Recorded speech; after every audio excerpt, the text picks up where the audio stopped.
Bom, boa tarde a todos e todas, para quem chegou depois. A gente dá continuidade agora à programação, uma discussão sobre literatura trans. Agradecer aí a presença, então, Bibi, Eric, Teodoro, Naná, muito obrigada por estarem aqui com a gente. Lembrar que a Tapera é um espaço cultural, uma livraria, uma biblioteca. Perdão, esqueci de agradecer à Fundação Tid Setúbal, tá? Essa parceria aí com a gente. Então, lembrar que o nosso espaço aí é uma livraria, é uma biblioteca, é um espaço cultural que tem uma programação aí diversa de eventos, cursos. Então, quem quiser acompanhar, pode seguir a gente pelas redes sociais, deixar o e-mail ali na lista de presença, nosso livro de visitas, para receber nossa programação. E não vou me alongar muito para a gente não atrasar mais, que a gente já está um pouquinho além do horário. Então, é com vocês. Salve, salve, tudo bom, gente? Ai, tantas caras conhecidas, ai, que bom. Bom, vamos começar se apresentando e aí depois eu faço o meu babado, pode ser? De boa? Bom, eu sou o Theo Martins, ou Teodoro Albuquerque, ou Preto Theo, ainda não decidi muito bem o nome que eu vou registrar aí artisticamente, sei lá. Mas sou poeta, sou baiano radicado aqui em São Paulo, para minha tristeza, por isso que eu não tenho nenhum sotaque que se preste. Sou ator e estou aqui metendo esse louco. Mentira, gente, tem uma construção bacana, a gente vai conversar daqui a pouco sobre isso. E é nóis, obrigado por estarem aqui. É a primeira vez que eu estou aqui. Quem mais é a primeira vez que está aqui? E aí? Próximo. Boa tarde, pessoal. Meu nome é Abigail Campos Leal, conhecida como Bibi. Eu sou filósofa, poeta e organizo o Slam Marginalia, que é uma batalha de poesias voltada para as pessoas trans e não binárias, que acontece toda primeira quinta-feira do mês na São Bento, às 7 horas, então está todo mundo convidado. Quero também da organização, está ali. E é isso, obrigado, Theo, por ter me chamado. Obrigado, pessoal da Taperá, por ter organizado esse rolê e ter aberto espaço para pessoas trans. Eu acho Continue fazendo isso, que é importante pra caramba. E é isso, depois eu falo mais.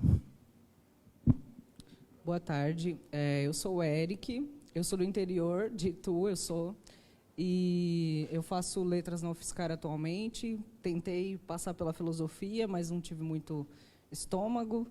E eu tenho muito interesse, mais ou menos o que me move, assim, num sentido positivo, é a literatura. Mas aí o meu contato é mais de estudo, enfim, e num sentido bem não acadêmico, pela dificuldade mesmo de lidar com a academia, com a forma como as pesquisas são feitas, os próprios professores, enfim, toda aquela estrutura que é bem cansativa. Mas aí, enfim, resolvi tentar agora explorar essa coisa da literatura junto com as pessoas trans, que me parece que faz um pouco mais de sentido, enfim, acho que é um caminho interessante. É isso. Eu sou Naná De Luca, me formei em letras pela USP, defendi meu mestrado no final do ano passado, também em letras. Eu sou educador popular e me tornei escritor publicado no ano passado, quando saiu O Sexo dos Tubarões, pela Patuá. Eu costumo dizer que as únicas coisas que eu sei fazer são escrever e falar. Parece que não é muita coisa, de vez em quando, mas é isso. Basicamente, são essas as funções que eu exerço. Eu falo, eu escrevo, e eu estou muito contente de estar aqui. Quero agradecer toda a cadeia de convites que possibilitou esse encontro. Obrigada.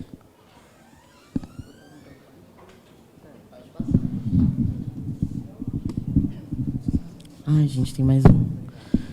Bom, pessoas, também tem um livro publicado. Esse aqui foi lançado recentemente pela PADE, no projeto chamado Escrevivências. de várias pessoas, mulheres lésbicas, trans, homens trans. Um projeto importantíssimo. A banquinha da Padê está ali do lado, a Bárbara está ali, cola ali com ela, chega ali, dá uma farejada no que tem de interessante, que é basicamente tudo que está em cima. Bom, o que é literatura? Alguém? Eu acho que eu vou começar assim. O que é literatura? Queria que alguém respondesse, já de cara, perguntas e respostas. O que é literatura? Não, só quem está do lado de lá. Pode ser qualquer um.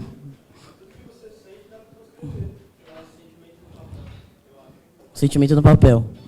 Escrito necessariamente. Sim. E o que é popularmente e tradicionalmente conhecido como literatura? Quando você pensa em literatura, em livro, qual que é a primeira imagem que vem na sua cabeça? Um velho branco. E um primeiro título? O primeiro livro assim, que vem na sua cabeça? Memórias Póstumas de Brás Cubas, do Machado de Assis. Que é um velho preto, mas é um velho. Capitães Areia. Essa é a dita literatura, né?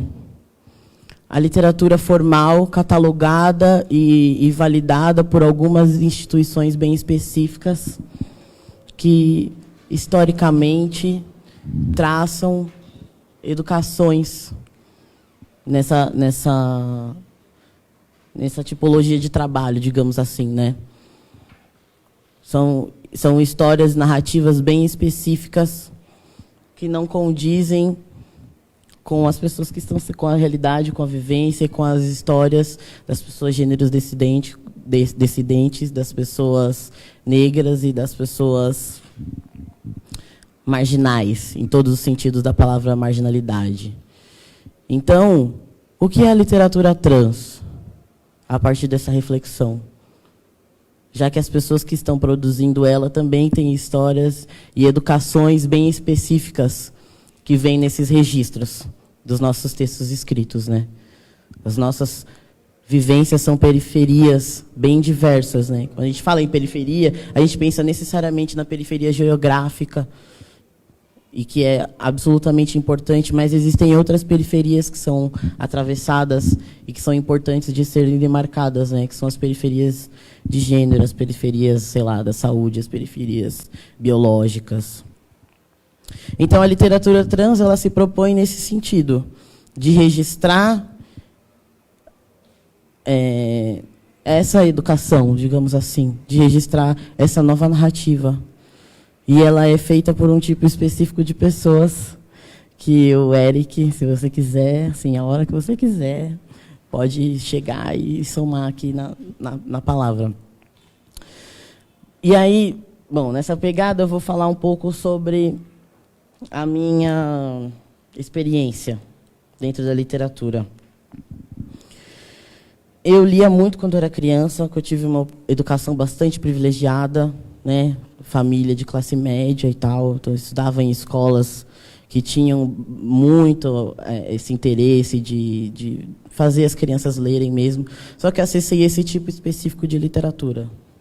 Acessei tipo Manuel Bandeira, acessei tipo Monteiro Lobato, acessei um tipo bastante específico de narrativa que me educou no sentido de entender que um texto escrito, que uma história e que uma educação deve seguir aquela metodologia e deve contar exatamente aquilo. Então, o escritor é aquele tipo de cara que teve aquele tipo de estudo que está falando sobre aquele tipo de coisa.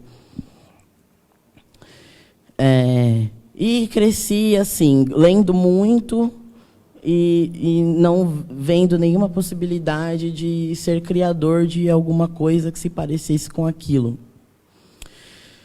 E aí, dentro de um lugar que se chama Cursinho Popular Transformação, que é uma iniciativa de educação popular para pessoas trans, que acontece aqui em São Paulo, e especificamente está fazendo residência há 2 anos, será já? 2 anos na ação educativa. a gente, a partir das nossas oficinas de literatura e das nossas aulas de português e linguagens, a gente fez várias oficinas de poesia, em que houve a possibilidade de se explorar as nossas próprias narrativas. O que significa isso? Explorar a nossa própria linguagem, que significa automaticamente explorar aquilo que não é tido formalmente como linguagem. Né? Que a nossa linguagem ela é uma ressignificação muito imensa de várias coisas, né? De várias normas. A gente utiliza o pajubá para se comunicar. Então, a gente ressignifica várias palavras. Padê tem vários significados, por exemplo. E a gente vai substituindo as narrativas. Então, e aí vai colocando as nossas gírias, vai colocando o nosso dialeto ali dentro daquelas oficinas.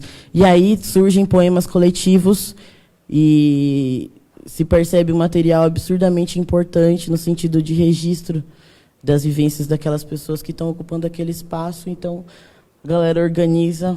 Levanta aí, por favor. A galera organiza esse livro que se chama Antologia Trans, que é escrito por 30 pessoas transexuais, travestis e não binárias. E aí, esse livro é muito da hora, né? Porque parando para pensar sobre literatura e sobre poesia formal, né? Sobre a poesia que é catalogada e reconhecida, tem muita coisa ali dentro que não é poesia formalmente, né? Reconhecida. Então, ele não poderia ser uma antologia poética. E ele é. E isso é o que significa literatura trans e a nossa escrita e as nossas possibilidades de registro. Para mim, né?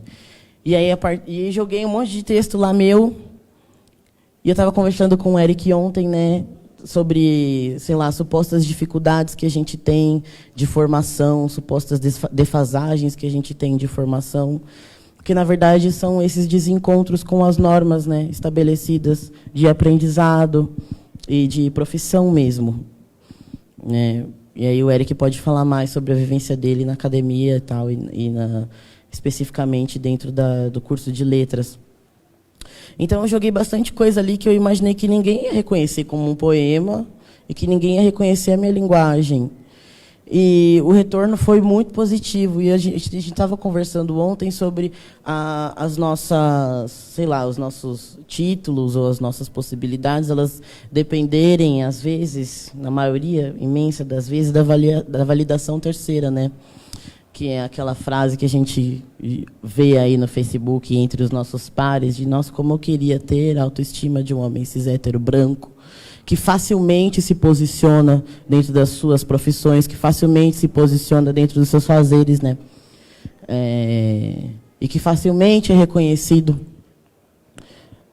sei lá, nos seus trabalhos. Então, a gente não tem essa posição, então a gente fica dependendo da validação. E aí essa validação aconteceu.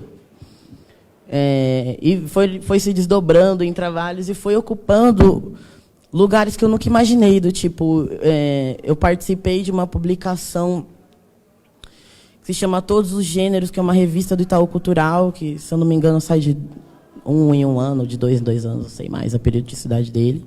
E eu estava lá, gato. Itaú Cultural entrou em contato comigo e me pagou um arô para estar lá, para ter o meu texto publicado e registrado ali. E aí isso vem como um choque, né? Porque eu não estou dentro da academia de nenhuma maneira. Eu não tenho uma profissão que é, sei lá, intelectual. Eu não tenho nada do que está catalogado aí na sociedade.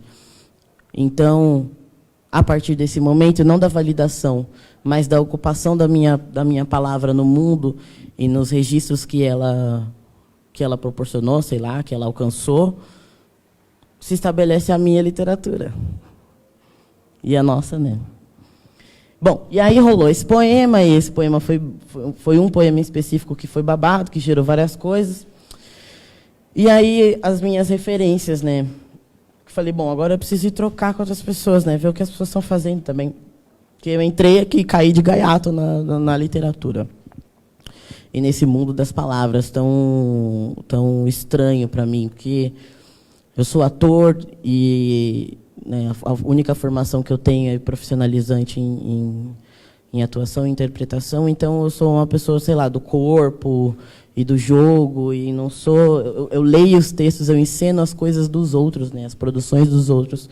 E, principalmente, na educação que eu tive acesso, eu fui ensinar os europeus mesmo, eu fui ensinar, e fui ensinado que teatro, e o teatro válido, o teatro reconhecido, o teatro importante, é desses boys que são os europeus. Então, caí nesse mundo e me percebi criando. E aí fui atrás das minhas referências e descobri uma renca de gente, muita gente que está ali, descobriu o Naná. O Eric me descobriu, e aí gerou essa movimentação do tipo, estou estudando literatura, estou mapeando escritores. E olha só, eu estava sendo um escritor que estava sendo mapeado dentro de um estudo acadêmico e tal. Como isso foi transformador para mim. E aí eu fui para a experiência, a nossa experiência ela é na margem, então ela acontece na rua, ela acontece desinstitucionalizada. E aí caí no Islã, caí em vários Islãs, mas não tinha fixado nenhuma presença ainda. E recentemente e tinha essa necessidade de... Porque o que acontece nos Islãs, né, o que acontece nesses rolês de palavra falada, tem alguma especificidade chamada cisgeneridade. Todo mundo aqui sabe o que é cisgeneridade? Todo mundo. Não sabe? Sabe? Não sabe. É que você fazia depois assim. Não sabe? Cisgeneridade. Cis é a pessoa que está em conformidade com aquilo a que ela foi designada ao nascer. Então, se uma pessoa nasceu com uma genital que chamaram de rosa, e ela está em conformidade com isso, ela é cis. E a gente é trans porque a gente não está em conformidade, e as sociedades médicas e biológicas definiram que a gente é um tipo transgênico de alimentação, e o trans, o radical, vem desse desvio, dessa mutação, então a gente é transexual. Então, os slams e os rolês que eu colava tinham essa especificidade, né, de não refletir, porque a nossa vivência ela não é só, tipo, sei lá,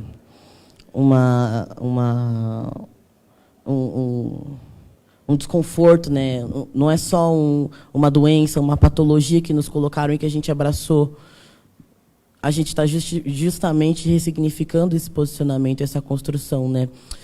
Então, os espaços cisgêneros não, na minha opinião, eles não estavam refletindo tão profundamente coisas que precisam ser colocadas, né? Reflexão de gênero não pode partir só da premissa da cisgeneridade, né? Reflexão de gênero, de paridade, e que vem de encontro a questionamentos religiosos, científicos e um monte de coisa que a gente foi ensinado a acreditar.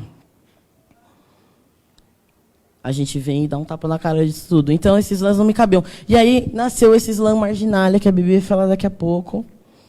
E estou colando lá e estou jogando minhas coisas no mundo, assim.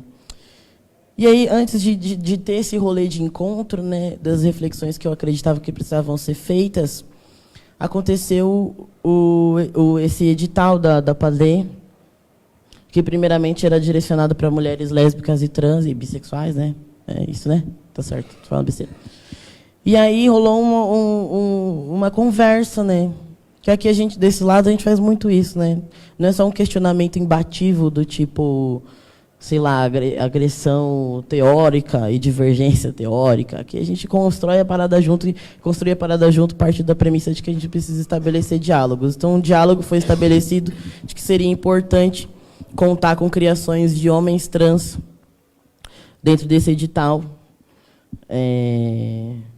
por várias questões, não só pela questão de ser uma genital específica que tem uma proximidade com, sei lá, o feminino e tudo mais, apesar disso. Mas isso é um papo bem complexo, que eu vou deixar para outro momento. Mas a questão não era só essa, a questão também é de uma visibilidade importante de ser apontada para essa população. E aí rolou esse livro aqui, e que se chama EP. E EP é um termo da indústria da música, né? Que eu falei, eu preciso de uma coisa que seja tipo um pedaço, assim, um pedaço de obra, um lançamento de pedaço de obra. E joguei esse título, que é um pedaço de 1 milhão de coisas que eu vivenciei e que eu tenho para dizer. E a construção desse babado aqui foi justamente um compilado de todas essas referências, digamos assim, contemporâneas, né, das minhas parças mesmo, das pessoas que estão comigo, das pessoas que escreveram a antologia trans junto comigo, das pessoas que estão vendendo zine na rua. Um desses é o da Bibi, que foi uma coisa que eu li muito pouco tempo antes, eu acho, se eu não me engano, minha memória é meio... de terminar de escrever meu livro, que me ajudou muito. Então, uma coisa que eu tinha para falar também é que isso é uma construção histórica e super importante, né? Os nossos registros. Se a gente parar para pensar, as políticas públicas que giram em torno da gênero-dissidência, né, e das sexualidades, elas não são, das identidades de gênero, elas não são mais antigas do que a nossa idade de vida. Eu tenho 24 anos. Então, a gente está construindo a nossa história agora. A gente está construindo as nossas referências agora. A gente está construindo as referências das pessoas do futuro, que serão também como nós agora. Então, é isso que eu tinha para falar. Vou jogar aí para o lado. Pode. Eu tinha rolado uma via de 5 minutos aqui. A construção tem pelo menos 3. Então, arrebenta. Senão as manas vai bater depois em nós.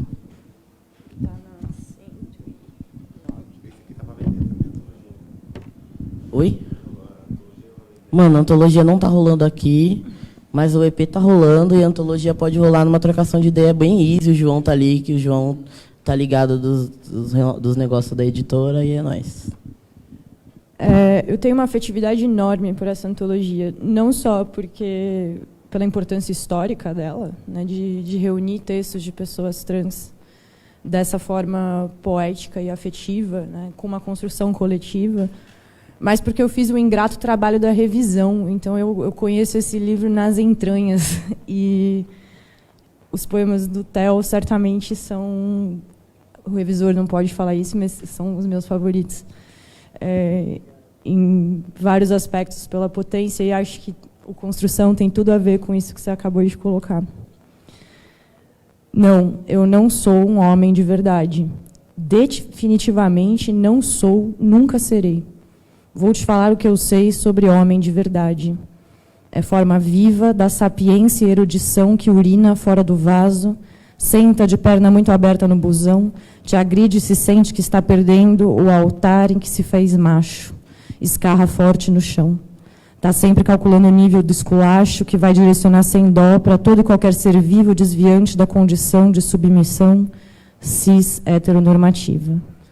E eu juro que não estou gastando palavra bonita, que comigo o verbo é torto mesmo, como eu sempre fui. Não, homem de verdade eu não sou, não. Eu saí de uma outra fornada, eu nasci e fui criado na feminilidade, me ensinaram que a minha genitália foi criada para se invadir.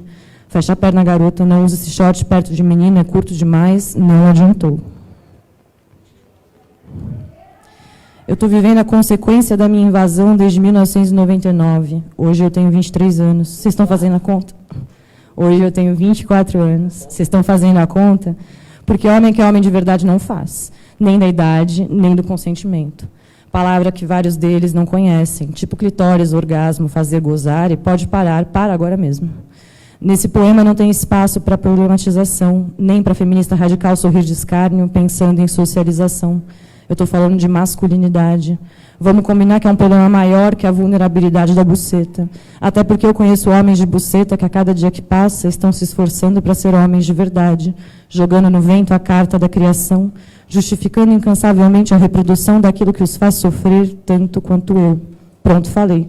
Saiu direto das minhas tetas indesejadas, da minha ausência de pelo e falo, da minha voz aguda, da baixa estatura, da inconfundível distribuição muscular dos meus quadris largos, da minha racha. Está bem aqui o boy que vai humilhar a masculinidade de vocês. E vocês podem crer que a minha arma está pronta e empunhada por mim e pelas minhas irmãs. Quem está apontando é cada mina cis, trans e travesti, cada transviado, cada bicha, cada uma das pessoas afeminadas que vocês querem destruir.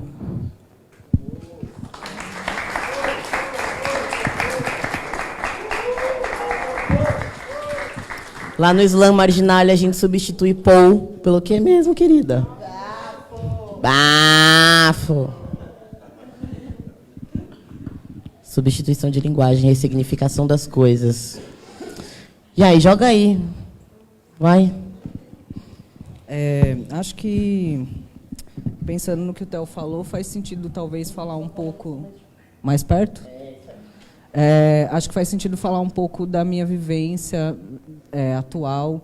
Tem 5 anos que eu me sinto preso dentro da academia, me debatendo para conseguir fazer alguma coisa, produzir, e é realmente muito difícil, porque não existe ainda respeito, sei lá, pelo nome. Assim. Eu estou tentando agora, entrei na fase de fazer estágio e tal, e tanto na minha cidade eu não consigo ter o meu nome respeitado para fazer o estágio, para ter lá os cadastros e tal, quanto os próprios alunos da cidade. Então, é muito difícil argumentar, enfim. E tudo isso vai dificultando, porque é muito difícil chegar num lugar e ter que sempre ficar debatendo por coisas que são muito cansadas. Assim. A gente já superou isso, eu falava isso com o Theo ontem. Não existe mais uma humilhação, não existe nada, assim, é só um incômodo de toda vez ter que ficar falando para as pessoas falarem nome certo, pronome certo, enfim, todas essas coisas. E fora as outras dificuldades, porque quando o Theo falava do que é a literatura, existem muitas regras que você precisa se adequar para conseguir ser considerado um escritor, né? Para conseguir publicar também. E a literatura trans ela está mais ou menos encaixada dentro do que seria uma literatura queer, ou uma literatura queer dos Estados Unidos, dentro de uma literatura marginal que está dentro da literatura canônica. Então, assim, tá lá no fundo mesmo, no final. E o que se conhece hoje de literatura que vai... Porque o que seria essa literatura trans? Ela seria escrita por pessoas trans, ela trataria de pessoas trans, porque os exemplos que a gente tem na literatura mais veiculada sempre é de muito desrespeito e sempre tratando da questão só da transição, como se ser trans fosse ter esse processo de hormônio. E essa transição também com hormônio, né? Não se reflete, sei lá, os reflexos que a gente vai fazer sobre masculinidade, por exemplo, nesse poema do Theo.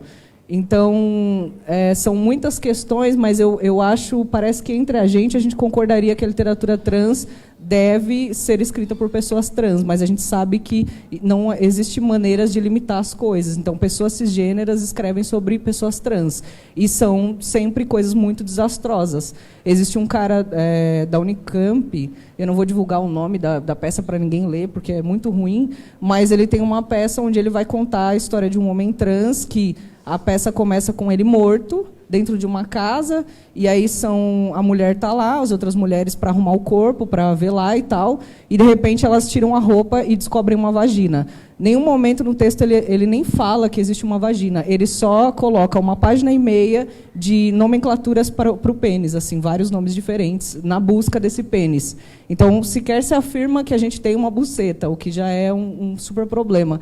E aí, em algum momento, a cidade se revolta, enfim, tranca essas 2 pessoas na casa, que é ele e a esposa, e taca fogo na casa. Assim. E isso estava sendo encenado ou aqui em São Paulo ou em Campinas há 2 anos atrás. E a pessoa que fez isso fez para representar pessoas trans. Então, essa problemática vai muito em direção ao que os atores trans têm dito, né? Que se a gente conseguir eu não sei se é 50 anos que eles colocaram, mas se por 50 anos só pessoas trans representarem pessoas trans, a gente consegue um pouco mais de dignidade. Eu acho que talvez no campo da literatura e o campo da arte mesmo, isso talvez seja válido.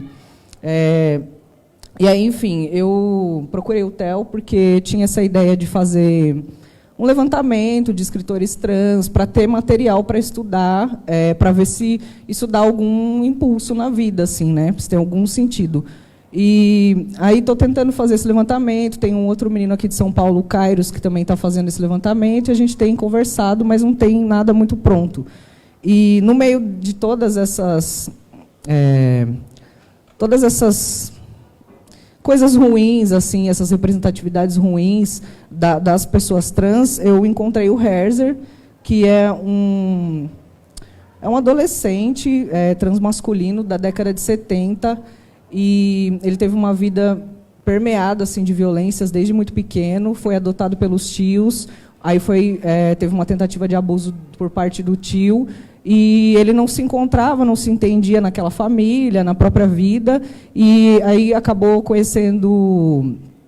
Ele foi internado, na verdade, primeiro, e aí ele acabou conhecendo a bebida, e então ele se tornou alcoólatra, tomava Optalidon também, que eu acho que era uma coisa bem comum naquela época, era um remédio que era vendido em farmácias, enfim. E aí ele foi internado na FEBEM e passou algum tempo da vida lá. E aí esse livro é a biografia dele, principalmente da parte da FEBEM, e é onde ele vai tratar da questão da transmasculinidade naquele espaço. Então, assim, ele não conhecia essas nomenclaturas, apesar dele, ele é contemporâneo, sei lá, do João Nery, que todo mundo conhece, que tem livro publicado e tal, e ele não tem muito conhecimento dessas nomenclaturas, mas ele tem muito conhecimento de si. Então, ele se descreve muito enquanto... Ele se inscreve como uma pessoa masculina, assim, mesmo sem dar esse nome. E, enfim, aí ultimamente eu tenho tentado me debruçar nesse estudo assim mais profundo dele. Esse livro tem um prefácio que é do Suplicy, porque o Suplicy conheceu ele na FEBEM e tentou, de certa forma, ajudar ele naquele período, enfim, arrumar um emprego e outras coisas, uma casa e tal, mas ele não conseguia assim, se encaixar. Com o tempo ele começou a ter transformações corporais, barba, bigode, enfim, e que eu não está registrado se ele teve contato com algum hormônio ou não, como se deu essa transformação física. E, enfim, acho que é válido ler um poema dele que me parece assim algo como se ele soubesse mais ou menos o que ia acontecer depois, assim. Chama Minha Vida, Meu Aplauso. Fiz de minha vida um enorme palco, sem atores para a peça em cartaz, sem ninguém para aplaudir este meu pranto, que vai pingando e uma poça no palco se faz. Palco triste é meu mundo desabitado, solitário, me apresenta como astro, astro que chora, ri e se curva à derrota. E derrotado muito mais astro me faço. Todo mundo reparou no meu olhar triste, mas todo mundo estava cansado de ver isso e todo mundo se esqueceu de minha estreia, pois todo mundo tinha um outro compromisso. Mas um dia meu palco, escuro, continuou, e muita gente curiosa veio me ver. Viram no palco um corpo já estendido, eram meus fãs que vieram para me ver morrer. Esta noite foi a noite em que virei astro, a multidão estava lá, atenta como eu queria, suspirei eterna e vitoriosamente, pois ali o personagem nascia, e eu, ator do mundo, com minha solidão morria. Ele escreveu esse poema porque ele fazia peças de teatro na FEBEM, e as meninas que estavam lá com ele encenavam e tal. E quando ele foi ter a estreia de uma peça, ele convidou as pessoas que eram importantes para ele, o Suplicy, a Lia Junqueira, que era uma moça muito importante dentro da FEBEM, e ninguém foi nesse dia. E aí, depois disso, ele aprofundou em crises e tal, e ele foi encontrado na... 24 ou 23? 23 de maio, ele foi encontrado lá, e aí, enfim, acredita-se que foi um suicídio que, né, enfim, a gente sabe o suicídio das pessoas trans, o que causa ele, né? E aí eu acho curioso pensar no que tem se reconhecido como literatura trans também, porque o João Nery, por exemplo, que é bem conhecido e bem importante em vários aspectos, ele traz essa masculinidade bem hegemônica, pelo menos no livro em que eu li, né? Agora acho que ele vai lançar um outro, não sei se vai ter uma revisão disso, mas é uma reflexão muito padrão assim, cisgênera, né? Parece que a gente sempre tem algum valor, sempre é reconhecido se a gente realmente se entender como alguém que quer ser homem ou quer ser mulher. Então, sei lá, o Theo, por exemplo, que escreve desse corpo e dessa identidade numa afirmação, enquanto trans mesmo, se reconhecendo assim e adequado nisso, não vejo que teve a mesma projeção ou tem a mesma projeção, sei lá, na academia, por exemplo, porque eu já fui convidado por professores para estudar a Mara Moira em mestrado. Assim. Então, quem é que vai poder escrever sobre ser trans ou como é ter uma vida de uma pessoa trans, enfim, como isso vai ser representado e como vai chegar em algum lugar, né? Parece que vai ter que passar sempre por essa ótica cisgênera, enfim. Isso tudo dificulta a produção também. E aí tem uma outra preocupação quando eu penso na minha condição lá enquanto graduando, que é a maneira como a gente está sendo formado. Então, assim, não existe o menor interesse dentro da academia em realmente rever as coisas, em dialogar sobre as coisas, entender questões humanas mesmo. A gente nunca fala sobre essas coisas. Os alunos são os alunos, é uma categoria assim, meio metafísica, então a gente nunca conversa das especificidades, como é que a gente vai lidar, sei lá, um caso de transfobia, de racismo, de misoginia. Isso não é debatido. É sempre, vamos respeitar as diferenças. E eu não sei muito o que isso significa, e quando eu tento entender ou refletir em sala de aula ou com os colegas, eu não sinto nenhum retorno. Então, é uma preocupação, porque aí, ao mesmo tempo, eu faço licenciatura, né? Então, ao mesmo tempo que a gente, de certa forma, deveria estar preparado para lidar em sala de aula, com alunos, enfim, a gente também pode, ao mesmo tempo, fazer esse trabalho meio de crítica literária. E aí, como vai ser também feita essa crítica? Porque hoje o que eu percebo lá dentro é sempre uma curiosidade sobre a pessoa trans. Então, as pessoas vão te ouvir, elas vão gostar de ouvir a sua história e tudo mais, mas é para contar para o amigo depois, é para contar para a mãe em casa. Não é para refletir e lidar com isso como parte da própria vida, né? Porque é sempre isso, assim, eu não sou igual a você, mas eu tenho interesse. Enfim, as coisas, eu não sei, as pessoas separam mesmo a gente em nichos, assim. Então, as pessoas trans, né? E tudo isso dificulta esses processos de criação, enfim, e de compartilhar mesmo espaços, enfim. Eu acho que é isso, que agora o Theo falou do tempo, eu vou ficar paranoico, e é isso. Sim, eu não sei lidar com isso.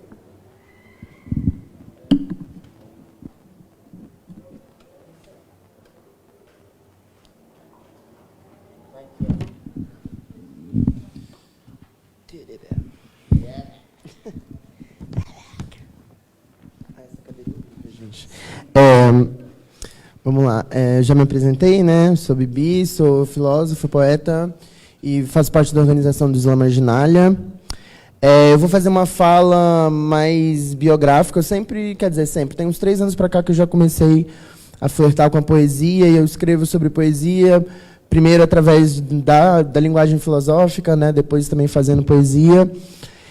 E quando me chamaram para fazer uma fala aqui, aí eu já pensei, né, em fazer sobre o que eu ia escrever. E eu já estava cansado também de escrever sobre as mesmas coisas. Falei, vou escrever um pouco sobre a minha trajetória, então, como eu entrei, né, na poesia. Então, não vou falar sobre literatura, vou falar sobre poesia especificamente, né, entrando em termos técnicos, né, da literatura. E autobiografia num sentido também limitado, porque eu prefiro falar em autobiografia. O Jacques Derrida, que é um filósofo que eu gosto muito, argelino, ele usa esse termo, né, porque ele problematiza o autos, né, que é um termo que vem da tradição filosófica e racional do Ocidente, que é atrelado àquele ser autocentrado, coerente, único, né? Então, ele traz essa questão do autos, porque ele fala que a autobiografia, questionando a autobiografia, não é um momento em que a pessoa que narra está reafirmando aquele ser que ela é. Para ele, a autobiografia, e todo mundo tem uma autobiografia, é um momento em que você, quando está narrando quem você é, você cria a diferença de quem você é. Então, no momento que você narra quem você é, que você grafa, ali está grafando, na verdade, a diferença de quem você é. E também ele atrela isso com... Ele fala que todo mundo é atravessado por vários seres, né? Ele fala, ninguém pensa sozinho, mesmo quem não cita ninguém, essa pessoa já é atravessada por vários tipos de pensamento. Então, para mim também, né? A minha entrada na poesia também passa por esse atravessamento de poetas, de poesias e de pessoas. E tá.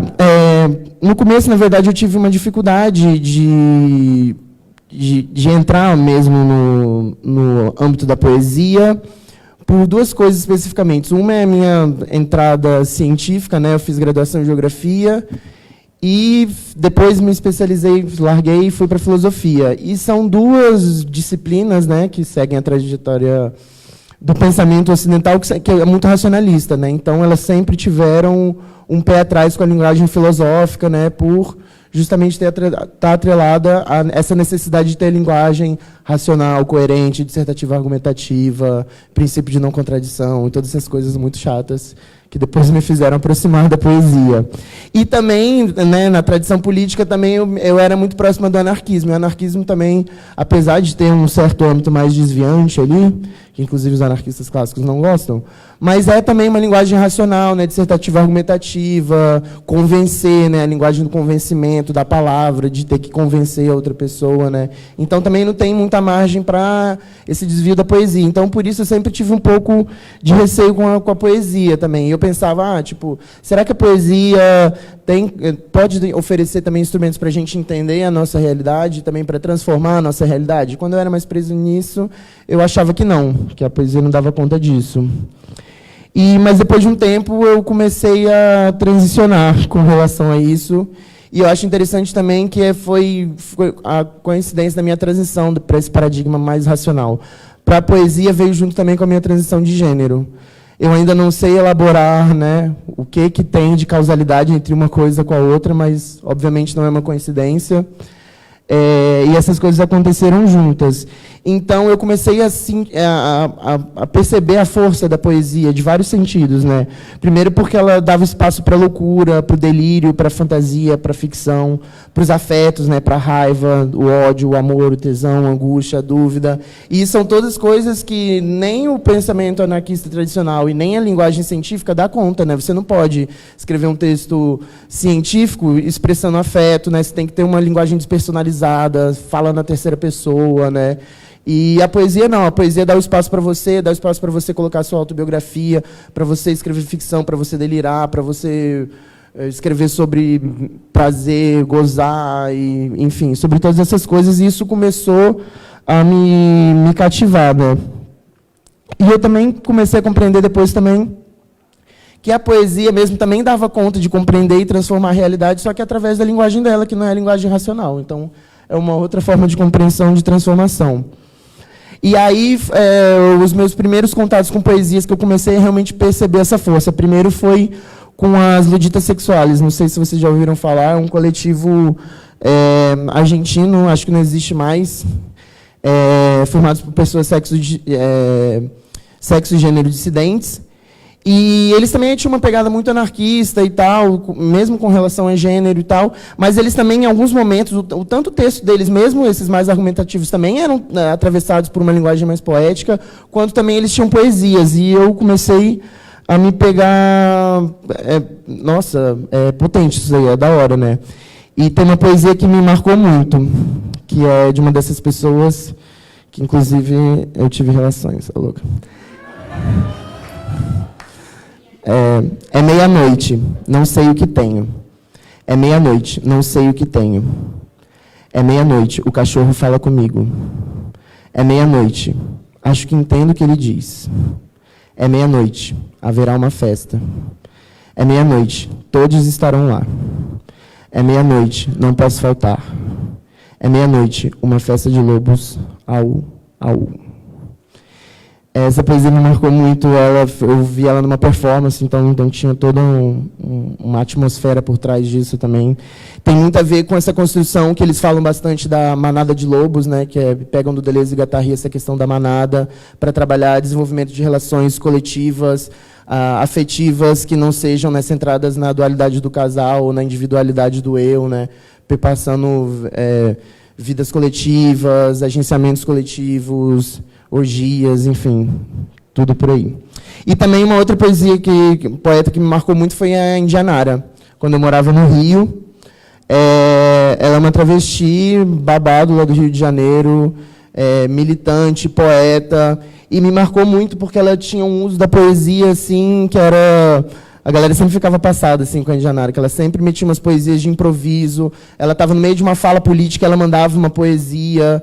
E eu comecei também percebendo essa poesia também. Ela também é uma pessoa que não é acadêmica, então a poesia dela parte de uma outra linguagem, de uma outra torção do português, atravessada também pelo pajubá, né, pela linguagem das travestis e tudo mais. E aí, especificamente, quando eu realmente decidi que eu queria fazer poesia, ou que eu queria, de fato, adentrar no mundo da poesia, foi quando eu vi duas grandes poetas, que eu vou falar rapidinho. Uma primeira é a trans, que é a Suzy Choque, que é uma poeta argentina maravilhosa. Quem não conhece, procura o trampo dela. É sensacional. Eu até traduzi um texto dela, que eu vou citar agora, algumas partes, que é Reivindico o meu direito de ser um monstro. E eu conheci ela no Desfazendo o Gênero em 2015, em Salvador. Ela recitando essa poesia, ela foi chamada lá. Ela estava numa mesa também com a Indianara, que também foi sintomática. Era uma mesa sobre transgeneridade, e aí tinham 3 pessoas. A Indianara, a Suzy Choque e a... Ai, como é que é o nome? Aquela cientista social que estuda gênero lá do Nordeste, gente. Berenice Bento, exatamente. E foi muito sintomático, porque as 3 começou com a fala da Indianara, ela fez uma poesia improvisada maravilhosa, falando sobre transgeneridade. Aí a Choque leu, Reivindico o meu direito de ser monstro, que foi maravilhoso. E a Berenice Bento veio com uma fala, tipo, com um Datena, feminismo, assim, tipo, pegando... É porque ela estuda assassinato de pessoas trans, ela estuda umas coisas bem pesadas, que é importante, mas eu achei muito sintomático que das 3 falas... As 2 falas de pessoas cis sobre transgeneridade foram afirmativas, positivas, levava todo mundo para cima. E a fala da pessoa cis foi de desgraça, assim, ela colocava gráfico. Aí ela tem um estudo assim brutal, assim, ela, ó, o número de facadas que uma pessoa trans leva. Aí tem lá os números, aonde o corpo é achado. E aí todo mundo ficou assim, e as outras poesias foram maravilhosas, né? E aí foi nesse contexto que eu conheci a Suzy Choque. E aí um trecho desse poema que eu amo. Eu, pobre mortal, equidistante de tudo. Eu, CPF 2598061. Eu, primeiro filho de uma mãe que depois eu fui. Eu, velha aluna dessa escola de suplícios. Amazônia do meu desejo. Cadela em zelo de meu sonho vermelho. Eu reivindico meu direito de ser um monstro, nem homem nem mulher. Reivindico meu direito a ser um monstro. Que os outros sejam normal, o Vaticano normal, o crer em Deus Pai normal. Os pastores e o honorável Congresso das Leis normal, o velho Larousse do normal e o rebanho do normal.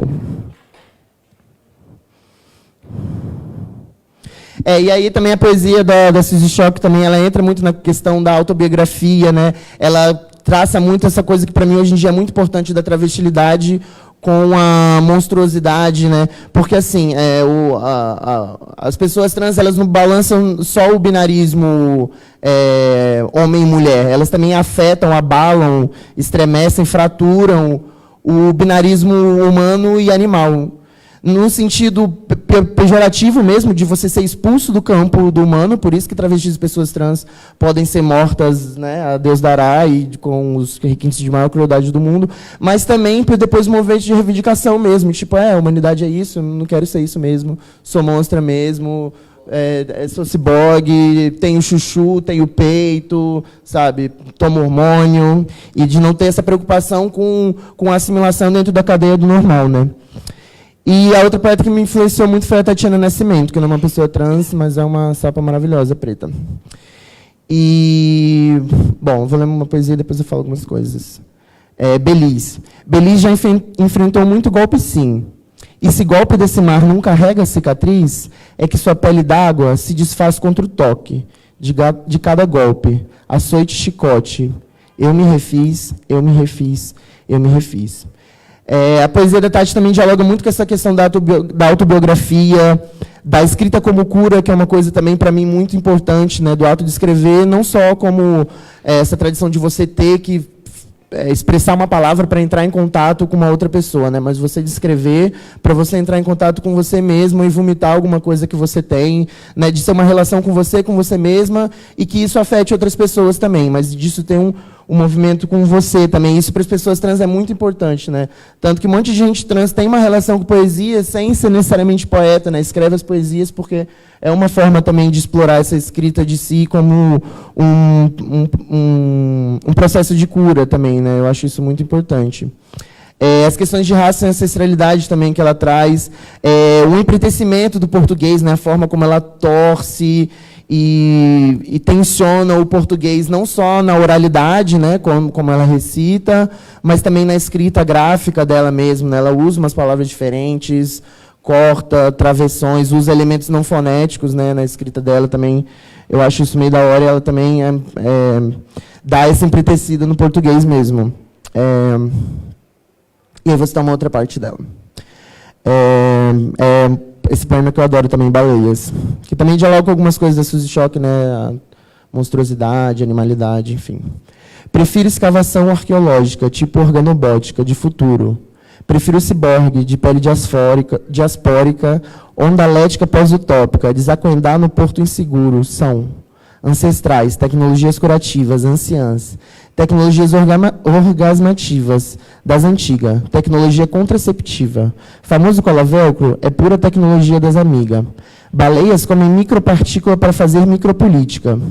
Eu sempre sonhei com elas numa onda meio xamânica, a casa delas tem vista oceânica, diz que elas é tudo monogâmica, que tem lembrança elefântica. Então eu, avessa a venena tóxica, eu, essa mamífera exótica, eu, sobrevivi das estatísticas necrófila, racista, lesbofóbica, eu que não vou rimar memória e dor. E aí um outro momento importante também que... Esse foi muito babado.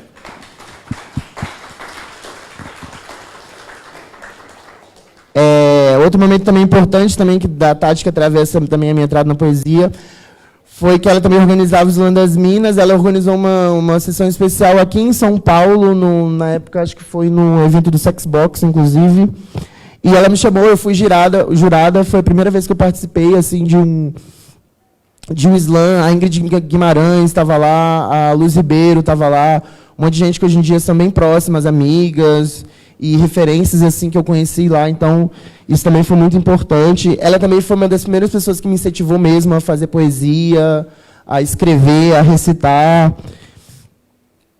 E foi a partir dela mesmo que eu decidi escrever. O primeiro texto de poesia que eu escrevi, que foi uma análise, né, filosófica sobre algumas poesias, que é um que eu lancei até em Zine também, que chama Trágicos Trópicos, que eu analiso uma coisa mais, faço uma interpretação sobre como as pessoas sexo-dissidentes da América Latina, né, configuram as suas próprias vidas através da poesia. E é isso. Aí, enfim, para finalizar já as duas últimas influências mesmo que me marcaram mais na poesia. Primeiro, o Trançaral foi muito importante, um contato que eu tive... Pois é, né? Perfeito aqui, agora eu vou falar. Foi muito importante para mim, foi o primeiro lugar que eu vi, de fato, um número muito grande, expressivo, de pessoas trans fazendo poesia, e de poesia com qualidade, assim, sabe? De pessoas que, tipo, não só qualidade no sentido estético, formal, né? De poesias bonitas e tal, mas qualidade também no sentido afetivo, emocional, né? De, tipo, poesias que marcavam, afetavam as pessoas, assim, você via as pessoas, às vezes, chorando ou davam risada, sabe? E isso me marcou muito também, pessoas tipo, mais ou menos da mesma geração, porque, assim, sei lá, a Tati é mais velha que eu, a Suzy Choque é bem mais velha, então a poesia, com relação a elas, ainda estava numa escala um pouco distante, assim, sabe? Eu via numa coisa de uma admiração muito, tipo, nossa, olha essa galera, que da hora, né? E quando eu vi o pessoal do Trançaral, eu falei, tipo, nossa, olha essa galera, que da hora, talvez eu consiga fazer isso mesmo, sabe? Então, essa proximidade também foi muito marcante também. A questão também de um ambiente bem acolhedor também, sabe? O pessoal também sempre teve microfone aberto, o pessoal chamava para recitar, sabe? Tipo, você se sentia bem lá, eu achei isso também bem importante. A antologia do Trançaral também me marcou bastante, foi uma coisa muito importante para mim.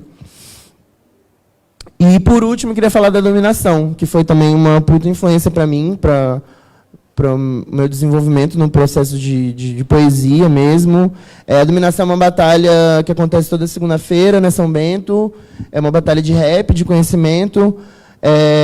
A princípio era para mulheres cis, mulheres trans e pessoas não binárias. Hoje em dia, homens trans também podem batalhar lá. Inclusive, está todo mundo convidado para colar.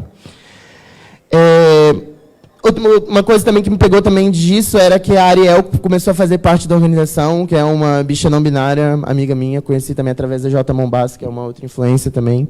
E isso também me fez me aproximar mais de lá. Eu comecei a me sentir bem para recitar poesia, então comecei a recitar a poesia da Suzy Choque, que eu tinha traduzido, as poesias da Tati, do Lundu, que eu tinha acabado de comprar, que é o livro da Pada Editorial, que tem uma banquinha maravilhosa ali com a Bárbara. Então, isso também foi criando um ambiente mais acolhedor nesse sentido. E aí, o pessoal da Dominação, a área, especificamente a Jade também, uma vez me fizeram um convite / intimação. Falaram, Bibi, e aí, quando vai ter o seu pocket de poesia na Dominação? Eu falei, gay, eu nem tenho poesia, eu nem faço, eu só faço análise filosófica sobre poesia. Ela falou, foda-se, dá seu jeito. E aí eu gosto de um desafio também, eu falei, tá bom, já tá na hora de eu começar a fazer poesia mesmo, né? Aí eu falei, tá, beleza, mas eu fiquei tipo, cara, eu nunca recitei poesia, vou tentar fazer uma coisa diferente. Aí vou tentar fazer uma coisa próxima de mim, que é o quê? Eu fazia zine. Então eu falei, tá, eu vou fazer poesia, mas eu vou fazer num zine e vai ser lançamento de um zine. Aí ela, pode ser, demorou, da hora. E aí eu tinha, tinha 2 meses que marcaram, foi tipo, me chamaram em fevereiro, e o Pocket ia ser para abril, se eu não me engano, uma coisa assim. E aí eu fiquei nesse tempo, já tinha várias ideias sobre poesias que eu podia fazer. E aí eu fiquei nessa coisa de me forçar mesmo a escrever, e comecei a escrever algumas poesias. E aí eu lancei o meu primeiro zine, que são as primeiras poesias que eu escrevi, que é o Esquecendo e Outros Delírios, que está à venda aqui também, custa 5 lajô, mas você pode dar mais ou pode dar menos. Aceitamos desenrolos e trocas também, enfim. E eram 3 poesias, mais uma outra poesia curtinha que eu fiz também. E foi meu primeiro desenvolvimento com poesia, né? Minhas primeiras poesias, então é muito louco que, tipo, hoje em dia, para mim, a poesia é uma coisa tão intensa, mas quando eu paro para pensar, eu comecei a escrever poesia no começo desse ano, sabe? Então, para mim, ainda é tudo muito louco, mas parece que já é uma vida toda já. E eu nem sei como eu vim parar aqui, nesses tempos da palavra, nessas métricas. Das. Eu já me perdi. É que a diferença e o estranho não são os caminhos mais fáceis. Demora um tempo até a gente decidir se arriscar. Mas nessas elipses desvairadas, eu me refiz, eu me refiz, eu me refiz.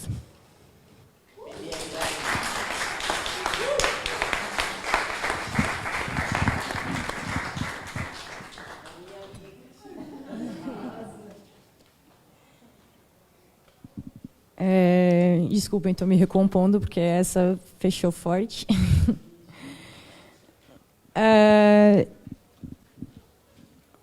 Eu queria começar apresentando para vocês mais ou menos, né, de onde veio esse livro, né, como ele apareceu, como ele se fez. Ele levou 5 anos para ser escrito, na verdade, tiveram várias versões, e as primeiras 4... Tudo bem, eu coloquei ali no papel a minha ideia inicial, que eu queria contar a história de uma criança que se torna tubarão. Essa era a premissa do meu conto. E nessas primeiras 4 versões, não era. Tinha alguma coisa ali que não me falava, que não atingia o que eu queria atingir. E aí, na minha trajetória do mestrado, né, eu estava estudando literatura LGBT e mergulhando aí numa crítica, né, que pudesse me ajudar a analisar essa literatura, a descobrir essa literatura. E eu encontrei o Édouard Glissant, que é um filósofo da Martinica. Bibi falou em Deleuze, o Glissant é, digamos, um discípulo. Só que um discípulo não europeu que vai pensar justamente do ponto de vista da colonização. Né? Quais são os efeitos da colonização e, para ele, sobretudo, quais são os efeitos linguísticos, discursivos, né, desse ser colonizado em qualquer medida que seja. Porque, para ele, né, a colonização não é simplesmente um processo de imposição entre povos, né, mas um processo que vai justamente escorrer por toda a sociedade e nos atingir de várias formas. E aí o Glissant fala, ele tem uma expressão que é a poética forçada. E, de cara, já essa expressão me fisgou. O que é essa tal dessa poética forçada? E aí ele diz: a poética forçada vai acontecer na literatura quando o sujeito reconhece uma língua da qual ele se serve e uma linguagem da qual ele precisa. Então, nessa reflexão, o Glissant vai colocar a língua e a linguagem também como instâncias de opressão. Então, também campos de batalha, portanto, em que nós temos que buscar as nossas emancipações. E quando você é uma pessoa trans na sociedade, muito rápido você percebe isso, né? A língua como algo que te mina, que te violenta, que te exclui, que não fala de você. Né? O esforço constante para se caber nessa língua que, na verdade, sequer é sua. E aí, o Glissant me deu a chave para o que...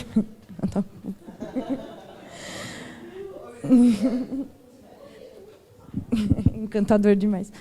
O Glissant me deu a chave, né, para o que faltava naquelas primeiras versões. E, na verdade, não era nem para o que faltava, era para o que tinha e atrapalhava, que era o gênero. Eu estava escrevendo uma história que eu percebi em que não cabia gênero.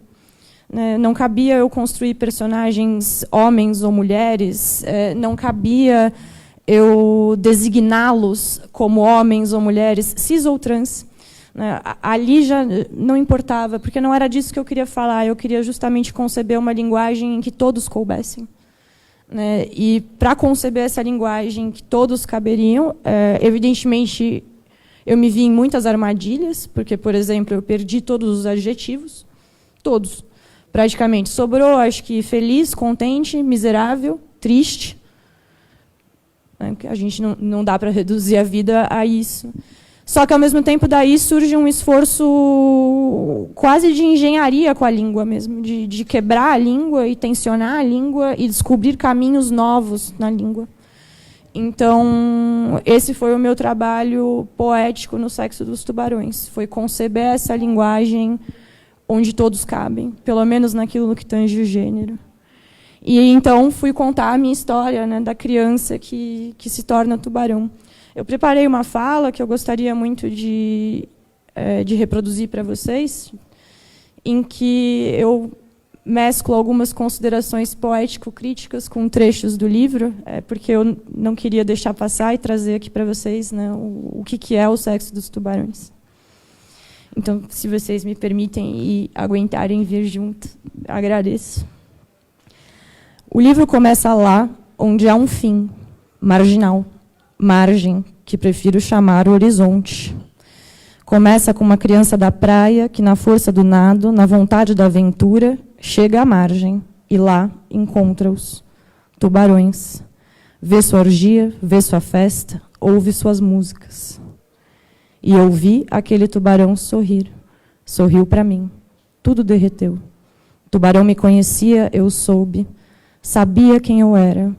Entendi, então, que tubarões sentiam, mas sentiam diferente dos outros. Os tubarões também têm medo de morrer, também estão aflitos por estar no mundo. Quando chega a hora, também pedem mais um minuto. Eu ainda não estou pronto. Os tubarões também têm uma história. Eu vi nos olhos daquele tubarão. Mas a criança encontra-os para se encontrar. Nasce nela um tubarão. Nasce para se tornar. Sabe que vai se tornar. Para contar esse tubarão que nasce na criança, pensei em palavras que se esticam até o horizonte do olhar, que se chocam como astros colapsados, que se comprimem e sufocam, que se espremem e apertam uma contra a outra para a outra. Música. Mas o homem com H maiúsculo, única personagem com gênero em todo o livro, caça a criança, persegue a criança. Violência. A criança lutava, lutou, fraca. Desesperada para que o mar viesse, fraca. Era preciso se tornar tubarão, tomada de um medo sem nome. Ali e agora deveria se tornar tubarão. Corra. O tubarão fazia fugir. E corriam feridos ao verde opaco, as sombras cinzas, areia espirrando dos pés, pés afundando na areia, as ondas que estapeavam as areias úmidas, cantiga em pó. O mar esperava a criança. Corpo em colisão com as espumas, foi abraçado por uma onda, e tudo era silêncio. E então, por um segundo, foi para sempre a criança, até que não era. Transformação para além da dor ou do prazer, era sendo. Veio o tubarão e se foi a criança.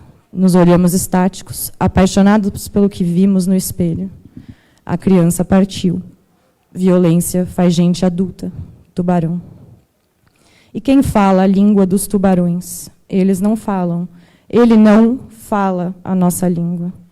O tubarão é antropofágico por obrigação.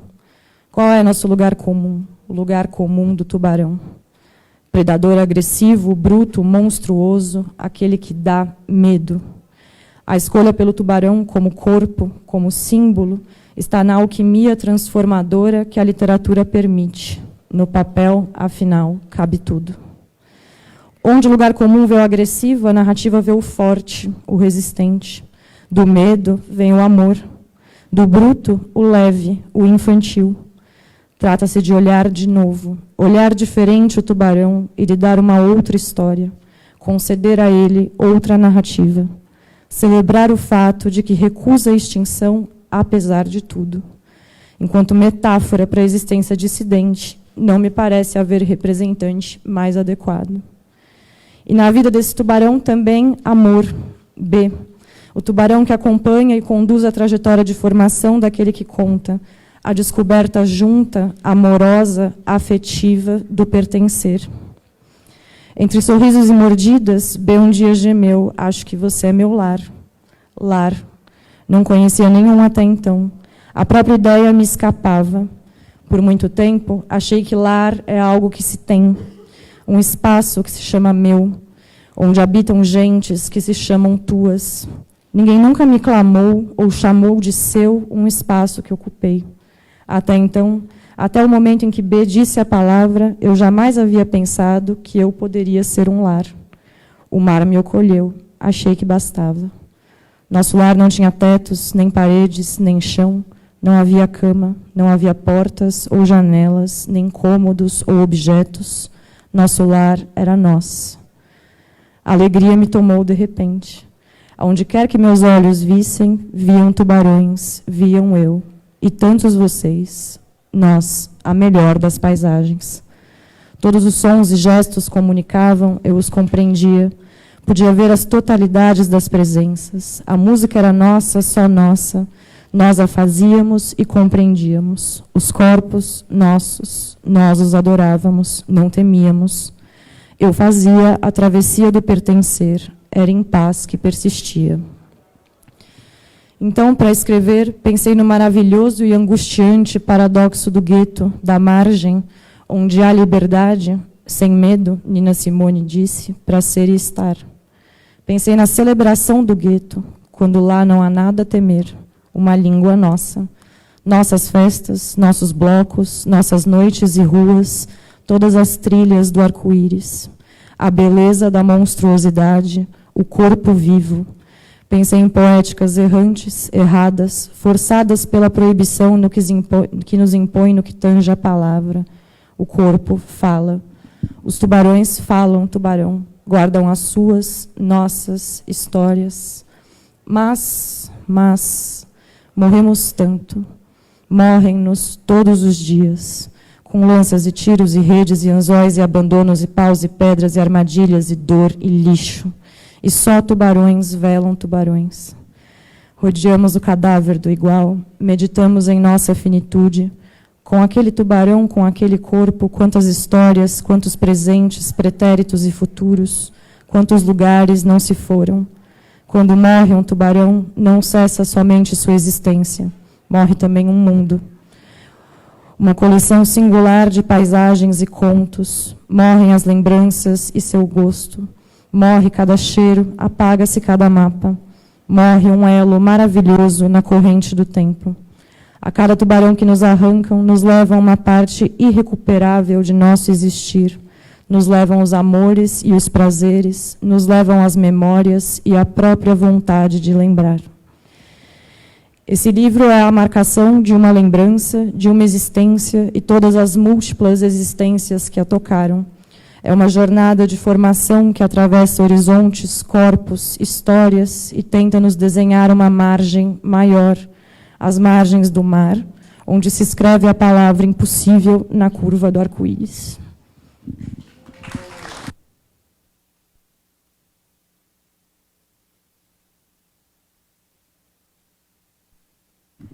E aí? Bom, você não. Alguém quer fazer? Gente, estou impactado.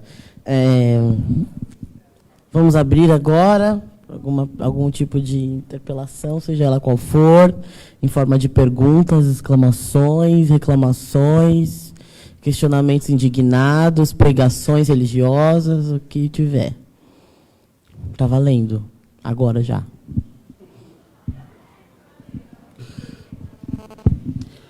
Boa tarde a todos presentes.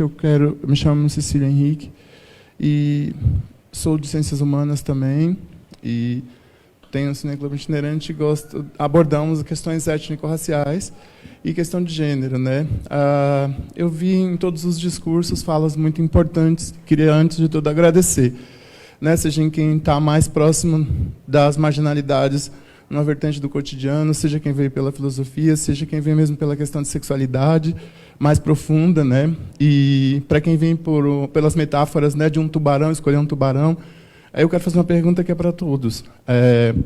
A crítica é muito grande ao cisgênero e quem é presente a isso. Como professor, né, que eu dou aula, trabalhei 10 anos em Fundação Casa, em presídios, em casas de meninas violentadas, em sua grande maioria, trabalho com um projeto de cinema dentro dessas esferas.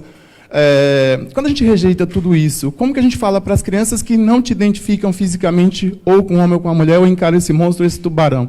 Né? É fácil falar na bolha das pessoas que todo mundo entende e respeita as pessoas trans, ou se põe pelo menos no lugar da reflexão. E quando a gente vai falar para as crianças, para os pais, na escola, que eu penso muito na questão pedagógica, as crianças me parecem muito à frente, mas os seus pais, em escolas conservadoras, a gente tem um dos maiores desafios. Como que vocês lidam com isso, que vocês também são professores, filósofos, ou pensam dentro disso como cidadãos que têm que encarar a bala na cara, a facada, a navalha, o grito de expurgo diário, né? Como que é isso? Porque aí eu queria dialogar com a escola mesmo, com a instituição escola. Como que a gente vai levar isso para pais, professores e os irmãos? Né? Eu sou gêmeos, tenho um irmão extremamente reacionário que é pastor, uma escolha é a gente não se falar. Então, a gente não se fala. E seguimos caminhos muito distintos na vida, mesmo sendo dividido o útero por 9 meses com a minha mãe. Então, eu queria entender um pouco disso. Assim, não sei se eu falei muito, mas eu queria que vocês façam um pouco sobre isso, sabe? Alguém que trabalha com educação quer começar? Deixa eu só ver se eu entendi. Só antes, desculpa de interromper, mas só para ser mais dinâmica, a gente otimizar o tempo, se alguém tiver mais alguma pergunta, para já fazer um bloco. Tá? Boa noite, pessoas. Boa tarde, quer dizer. Eu queria uma opinião de vocês na tentativa ou de uma forma de representação do filme La Mulher Fantástica, do Sebastian Tello, que estava concorrendo e ganhou o Oscar de melhor filme estrangeiro. Se aquilo é uma representação fiel ou uma forma de, querendo ou não, introduzir a transexualidade no mundo moderno, atual. É a Mulher Fantástica.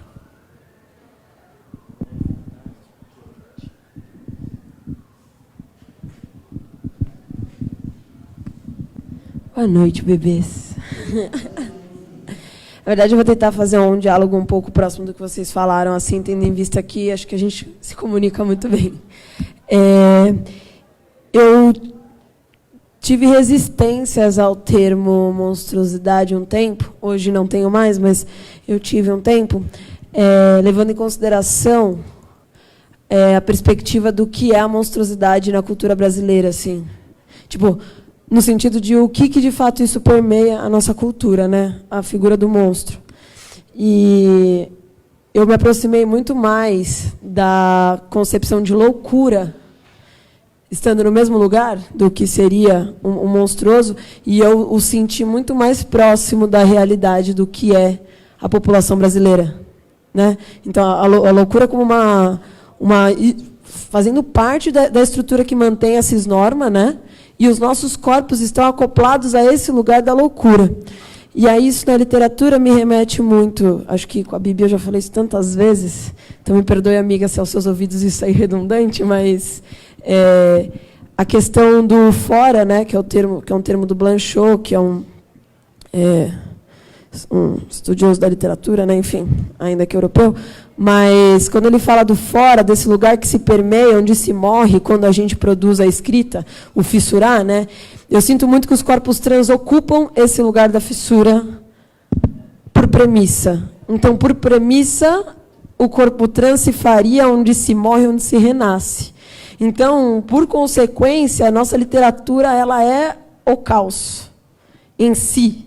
Né? E eu acho isso muito louco, porque isso já quebra com qualquer lógica e premissa do que se entende enquanto literatura e produção literária, e o que se entende por qualquer coisa. Do que é contar uma história ou não, e como se conta, porque às vezes eu sinto que a gente conta histórias para além da palavra. Quantos corpos trans a gente não conhece que se fazem na mudez, né? Enfim. Enfim, eu queria jogar isso para vocês, essa questão da loucura.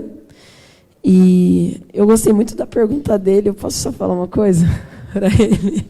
É porque eu sou psicólogo, né? E eu trabalho com saúde mental, e às vezes eu atendo uma menina de 10, 11 anos, né? E isso me fez refletir muito o papel importante de se trabalhar com as crianças, o reconhecimento de novas produções de entendimento de corporalidade, e que talvez isso não seja tão trabalhoso como a gente imagina, e como isso ainda permeia por uma dificuldade da lógica cisgênera e racional, né? Porque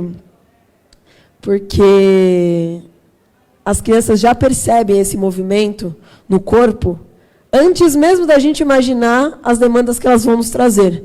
É só a gente ver a discussão sobre as crianças trans, entendeu? Tipo, o que é uma criança trans?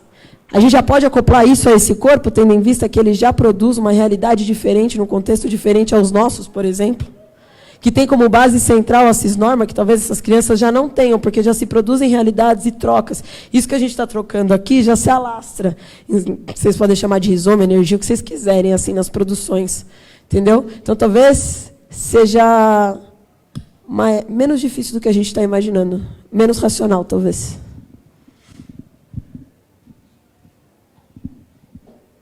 Mais uma?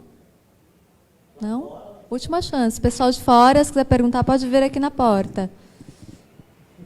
Não?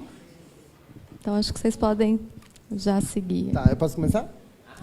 Tá, vou dialogar com a primeira pergunta. Eu sou educadora, professora, eu trabalho no projeto de educação ambiental da Eletropaulo, que, né, não é muito legal, mas é legal também. E saio com escolas públicas aqui da rede pública de São Paulo, em São Bernardo. Eu tenho 26 escolas em São Bernardo e 4 aqui em São Paulo, todas municipais e estaduais. E, assim, a minha relação lá com... Eu tenho sorte de ter, primeiro, uma equipe interna que é muito da hora. O meu chefe, que é o Bernardo, ele é um homem trans. Na minha equipe tem um monte de lésbica, bicho, sapatão, gente preta. Então, nesse sentido, eu tenho... Apesar de ter uma outra ala também bem coxinha do trampo, mas, mesmo assim, pelo fato de já ter esse núcleo bem forte, essa galera coxinha também não se sente no direito de fazer nada. Dá para ver que eles não se sentem muito bem, mas eles seguram o BO deles. E com relação nas escolas é muito diferente, quer dizer, na verdade, assim, tem essa disparidade entre a relação que eu, como professora, com os alunos e com a equipe gestora e pedagógica da escola, que são coisas totalmente diferentes. Com as crianças, assim, tipo, todo mundo me chama de Bibi, de Abigail, me trata no feminino, eu entro nas escolas, as crianças, abraça. Então, tipo, tem uma certa naturalidade Elas percebem que eu tenho uma feminilidade, mesmo que não seja dentro de uma norma, assim, mas elas percebem isso e vão pelo lado feminino. E 80%, 90% respeito os pronomes. Quando não respeito, eu falo, meu nome é Bibi. Às vezes falam um ou outro, falam, professor, não sei o que, não, me chama de Bibi, me chama de tia, me chama de professora, não sei o que. E isso é bem tranquilo, assim. Com os professores é um pouco mais difícil, mas também eu não tenho experiências ruins. E aí eu não sei se eu falo de um lugar, né, que tem uma relação, uma coisa de sorte, porque eu imagino que tem gente que deve passar por barras muito mais pesadas, igual você estava falando lá, né, no interior, com relação às pessoas não te respeitarem o nome, isso institucionalmente, né, e também informalmente.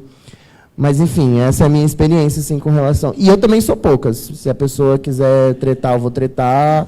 E é poucas mesmo. Então, tipo... Mas, no geral, com relação a isso, eu tenho sorte. A sua pergunta, eu não vi o filme, eu não posso falar. Eu sou péssimo de filme, vejo muito pouco. Aí, se alguém aqui viu, pode comentar, eu acho interessante. E sobre a questão do Caru, sobre a relação entre loucura e monstruosidade, é isso? Porque, assim, para mim, na verdade, elas são análogas, né? Porque, assim, a loucura não deixa de ser uma monstruosidade afetiva, epistêmica, linguística, né? E a monstruosidade não deixa de ser uma loucura do corpo, né? Então, são formas que você tem de distorcer, ou distorcer não, né? Que a gente tem um ideal regulador do que é a racionalidade e o ideal regulador do que é o corpo. O ideal, aí o que foge disso na racionalidade é o louco, a loucura, e o que foge disso no corpo é a monstruosidade, né? Então, eu acho que são vias bem próximas. Eu acho que tem uma relação primeiro de desprezo mesmo, porque realmente é isso.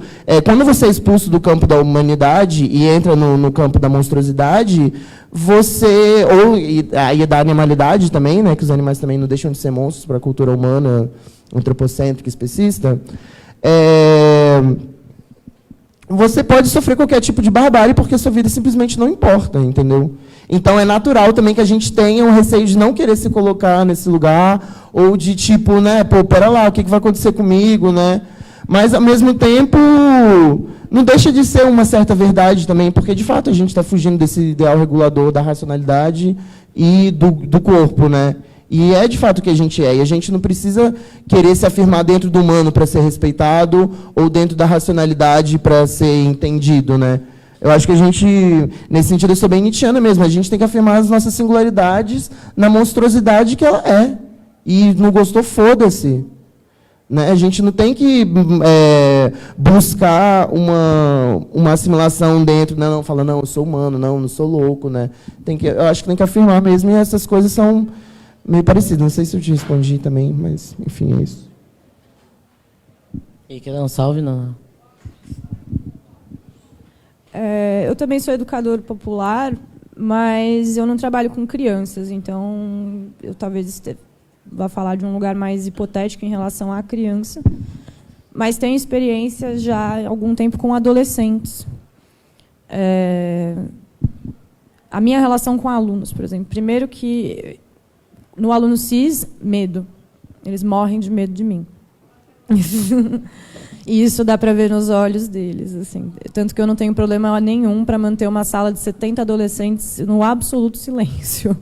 E isso é despertado, eu sei, pela minha figura. Porque eu não sou aquela figura com a qual o adolescente cis está absolutamente habituado.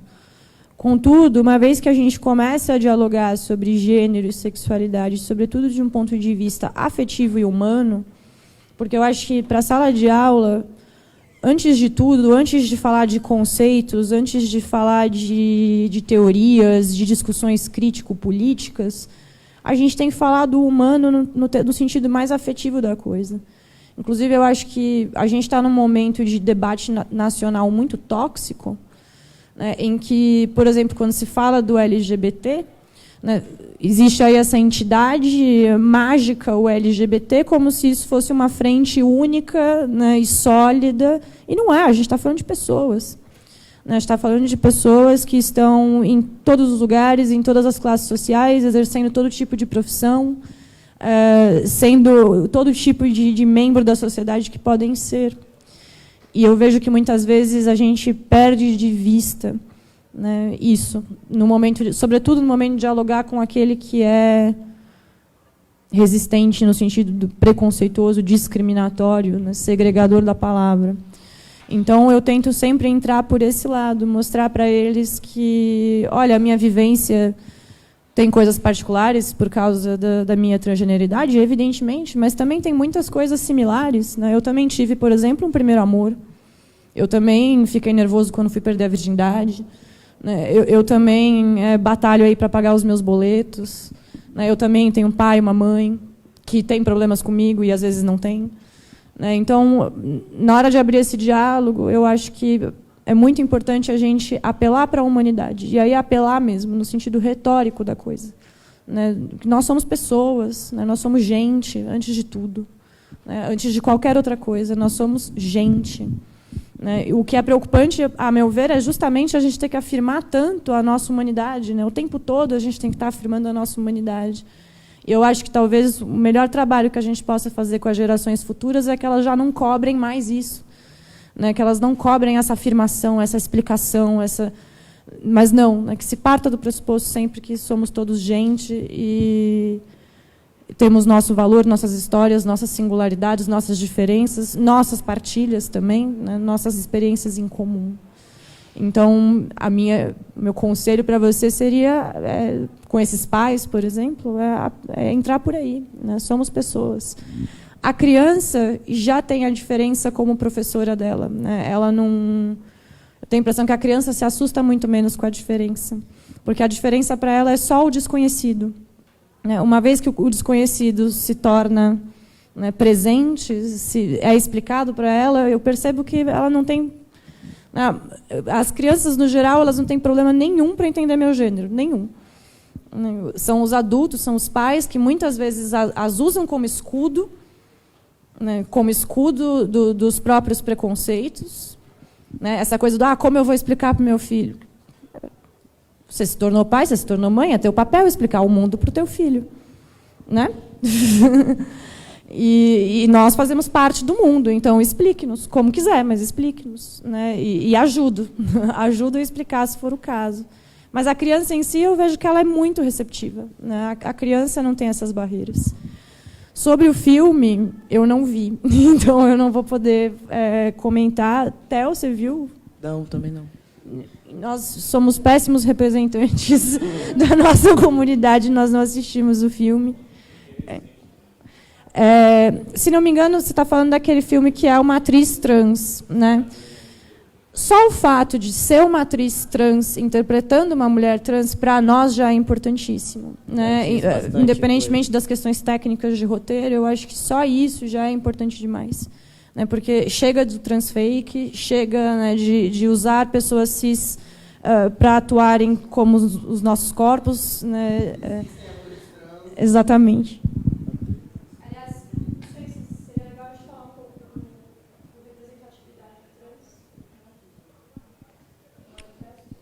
Então, eu sou ator e sou trans, coincidentemente. Eu não sei, eu acho que esse babado no começo da minha formação e lá nos confins da minha imaturidade, do meu desencontro com o meu próprio gênero, eu tinha uma presença, uma postura do tipo, o ofício de ator é justamente de representar aquilo que não se é, então vai se fuder com essas ideias aí, não tem nada a ver. E aí a maturidade chegou, e aí chegou o rolê com as manas, chegou o entendimento do meu gênero, da minha posição, e chegou o desconvite, a ausência, né? E chegou as portas fechadas começaram a chegar. E aí foi babado a mudança desse pensamento, né? E aí essa representatividade que o Eric falou, esse babado de tipo, tem pessoas da área dizendo que se a gente ficar 50 anos usando pessoas trans para representarem elas mesmas, as coisas vão mudar. Não sei, como eu disse para você ontem, o mundo funciona de um jeito muito louco hoje. 100 anos agora são 2, eu não sei esse bagulho do tempo, mas acredito sim nessa periodicidade que alguma, não sei quanta, ela é necessária. E a referência que eu tenho disso, assim, mais macro, né, é o babado que teve da novela, dessa garota que representou um homem trans naquela... Como é o nome daquela novela? Quem lembra o nome daquela novela? Oi? Que teve o Ivan. A Força do Querer. Farsa? Sei lá. Teve essa novela aí, que teve essa garota que representou um homem trans. E só o processo de construção dessa novela é muito babado, né? Porque é uma mina que teve um trabalho muito interessante, muito profundo mesmo. Boto fé, eu acredito piamente que ela tentou respeitar isso da melhor maneira que a cisgeneridade dela permitiu, assim. Mas a construção do papel, né? Tipo, chamaram um boy trans para fazer uma consultoria das coisas que ela deveria fazer e botaram um boy que é um boy que tem várias questões aqui dentro do rolê, que é um boy que reproduz bastante da cisnorma, que constrói esse corpo dentro da masculinidade hegemônica. Então, muitas coisas que apareceram ali foram por esse viés, por causa dessa consultoria, né? E aí isso já significa muita coisa, assim. A escolha da ausência desse garoto que serviu de consultor e não de ator, dentro daquilo que ele mesmo estava dialogando e construindo e ensinando para os outros, já é significativa. Então, a representatividade trans é só sobre isso. É sobre colocar pessoas que estão atravessando as suas experiências dentro dos papéis que são educativos, né? Aquilo tudo que aquela garota fez foi muito educativo, em vários aspectos, assim, talvez superficiais, e aí não manjo de educação, então não tenho muita propriedade para falar sobre isso, mas tive várias experiências positivas com pessoas, sei lá, muito conservadoras, muito religiosas, que tiveram algumas reflexões por causa daquele papel, daquelas encenações, sabe? Uma tia minha, assim, muito, muito religiosa, muito evangélica, que eu me afastei completamente da família do meu pai por saber desse histórico da família e não ter a menor, energia para gastar em diálogo naquele momento da minha vida. Então, me afastei. E aí, numa oportunidade que eu tive de diálogo, essa tia me lançou assim, não, assisti a novela, entendi tudo. Da hora, você é o Theo, vou esquecer aquele outro nome e pá.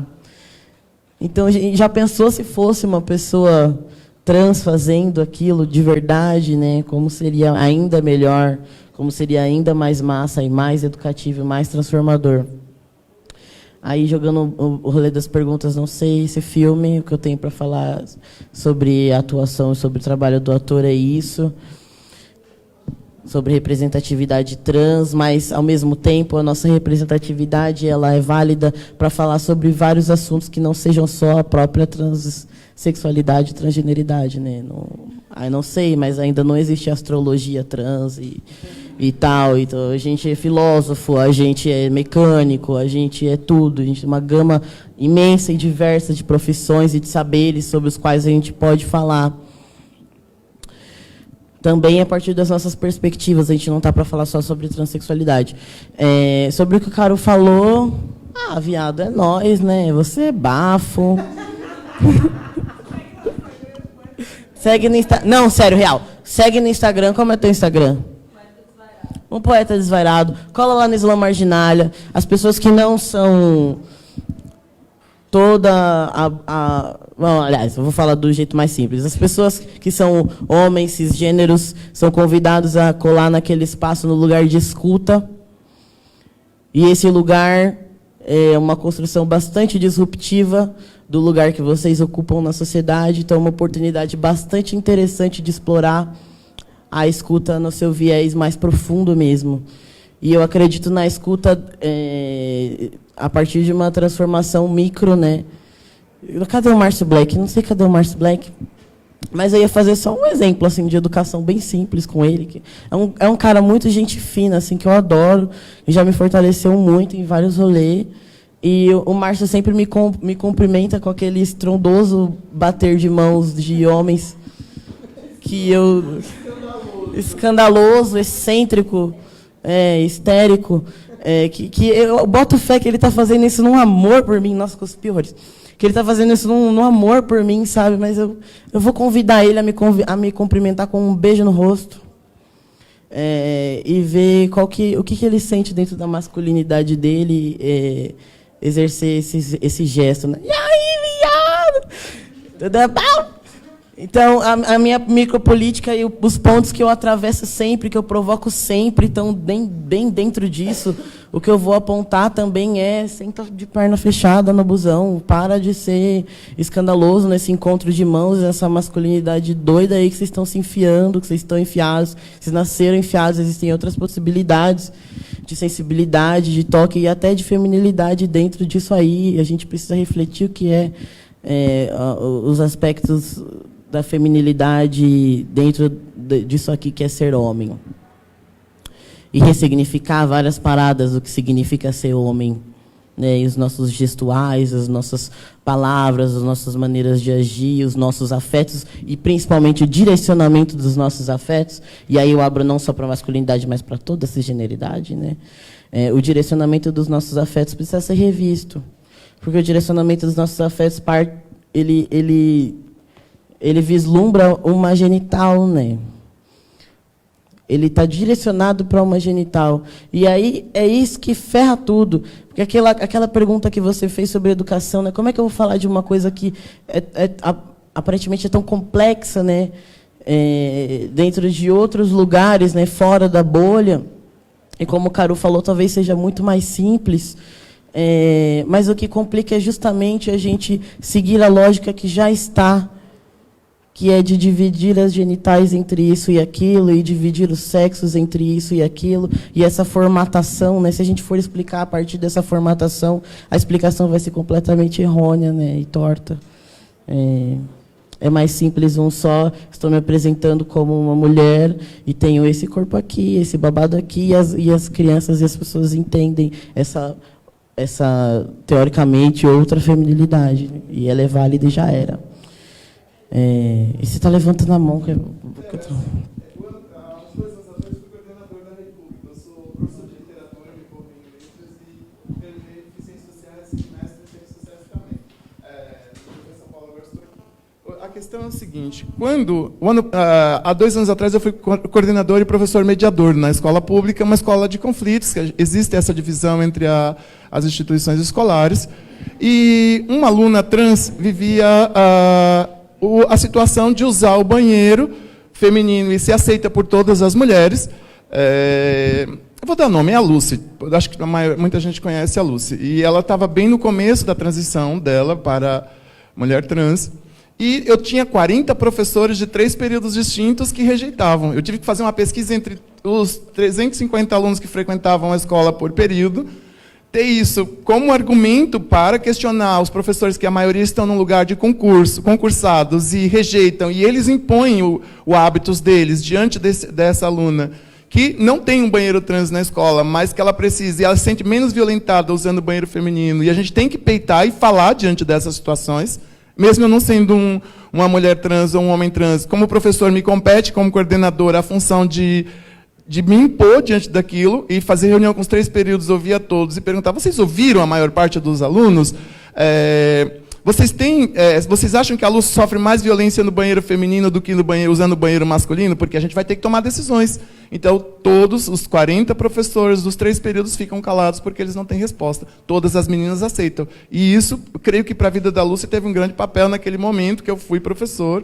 E naquele momento, quando eu fiz a pergunta, eu penso nisso, porque por mais que a gente rejeite esse lugar de discutir, a escola conservadora mantém professores concursados, públicos, que estão se lixando para nós. Assim como outras questões de políticas afirmativas na universidade pública, que tem 17% de cota, não tem currículo de matriz afrocentralizada ou debate algum que nos inclua dentro dessas questões. Então, a gente passa fome, a gente desiste na universidade, a gente não tem bolsa de estudos, bolsa auxílio, e a gente tem que voltar para casa depois de passar por uma batalha de anos. Então, eu falo que é nesse sentido, sabe? Que eu acho que todos nós somos educadores. Os poetas são muito lidos, vocês são muito lidos pelos jovens em geral.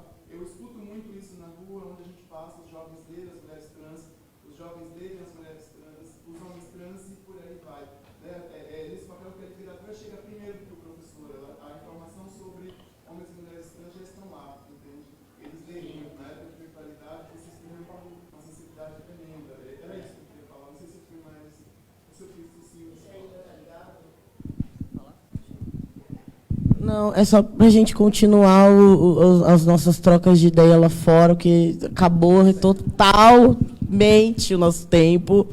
E respeito aí para o sarau da Alcova das Deusas que vai começar. Vamos ficar por aqui, vamos somar no sarau, mas vamos chegar no cantinho, trocar uma ideia e continuar o bafo. Compre os nossos zines, nossos livros, compre pessoas trans, fortalece o rolê ainda mais. Obrigado, é nóis e é nóis.